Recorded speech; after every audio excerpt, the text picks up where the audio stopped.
உண்மையான புலம்பெயர்ந்தோர் கதைகளின் தொகுப்பை வெளியிடுவது ஒவ்வொரு விஷயத்தையும் ஒரு சாதாரண மனிதனாக கவனம், மரியாதை மற்றும் இரக்கத்திற்கு தகுதியானதாக முன்வைப்பது தீவிரமானதாகவோ அல்லது அரசியலாகவோ கூட தோன்றக்கூடாது. எவ்வாறாயினும் நாம் இருக்கும் இடத்தில் நாங்கள் இருக்கிறோம். லிட்டில் அமெரிக்காவின் ஆரம்பம் சரியாக தெரிகிறது. புதிய ஆப்பிள் டிவி கூட்டல் இன் மிக சமீபத்திய சலுகை முந்தைய வெளியீடுகளிலிருந்து தனித்து நிற்கிறது, ஏனெனில் இது லீ ஐசன்பெர்க், குமைல் நஞ்சியானி மற்றும் தீபிக் சிக்கின் கணவன், மனைவி எழுத்து குழுவான எமிலி வி. கார்டன் ஆகியோரால் உருவாக்கப்பட்டது. ஒரு நிறுவனத்திடம் கடவுளை விட அதிக பணம் இருக்கும்போது அது இயற்கையாகவே புதிய முயற்சிகளில் முதலீடு செய்கிறது. இது இதுவரை பல்வேறு சத்தமில்லாத கௌரவ தயாரிப்புகளை உள்ளடக்கியது. அவர்கள் ரசிக்கத்தக்கவர்களாகவோ சிரிக்கக்கூடியவர்களாகவோ அல்லது வெறுமனே பைத்தியக்காரராகவோ இருந்தாலும் ஒரு பழிவாங்கலுடன் வெளிப்பட்டிருக்கிறார்கள். இருப்பினும் லிட்டில் அமெரிக்கா என்பது சிறிய, நெருக்கமான தயாரிப்புகளின் தொகுப்பாகும். இது எல்லாவற்றிற்கும் மேலாக கதை சொல்லலை வைக்கிறது மற்றும் எந்த நன்கு அறியப்பட்ட நடிகர்கள் அல்லது நடிகைகளை கொண்டிருக்கவில்லை.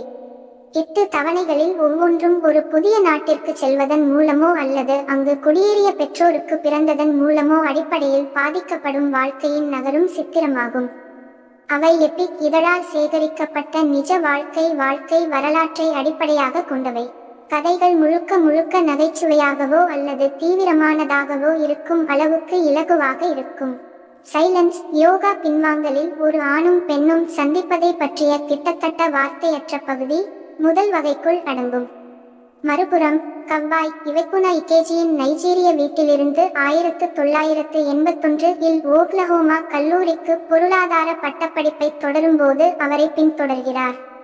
இவெக்குனா தனது விருப்பத்தை வெளிப்படுத்தும் முயற்சியில் திறமை இல்லையென்றாலும் ஒருங்கிணைக்கும் முயற்சியில் இவெக்குனா ஒரு கவ்வாய் துணிக்கடைக்கு சென்று அவரது தந்தை மேற்கத்திய நாடுகளின் நட்சத்திரங்களை பின்பற்றுகிறார். புதிய கலாச்சாரத்தின் சில பகுதிகளின் வெளிப்படையான ஆர்வங்கள் மற்றும் வெளிப்படையான வெறுப்புகள் அவரை சக மாணவர்களுடனும் அவரது ஆசிரியருடனும் முரண்பட வைத்தது. அவர் அங்குள்ள 2 வயதானவர்களின் பிரிவின் கீழ் அழைத்துச் செல்லப்படுகிறார், மேலும் அவரது மனச்சோர்வு பரவத் தொடங்குகிறது.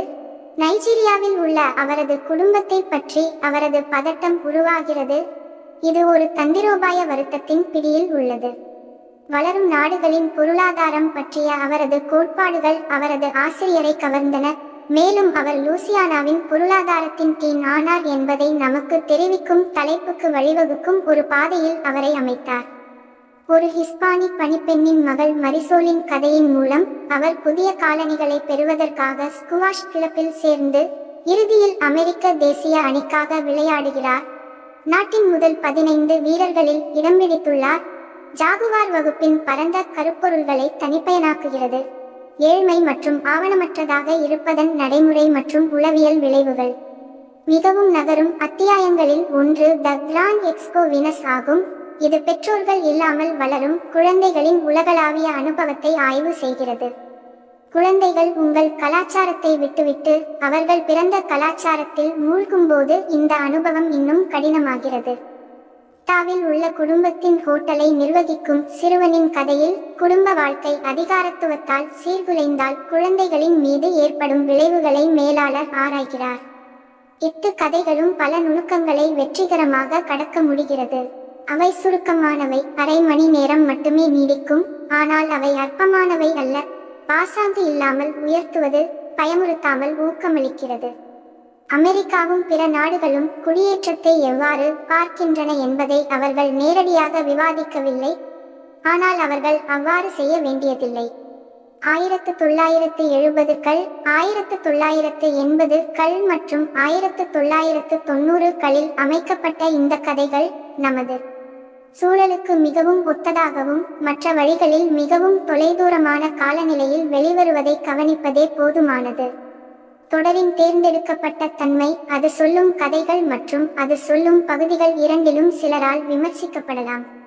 ஆனால் தனிமனிதர்களை வெறுமனே முன்னிலைப்படுத்தி அனாமதேய மக்களை மனிதாபிமானம் செய்யும் உருவப்படங்கள், அவர்கள் முகத்தை வைக்க முடியாத போது பேய்த்தனமாக காட்டுவது, நிச்சயமாக ஒரு இடமும் தேவையும் இருக்கும். இது அவசியம் என்று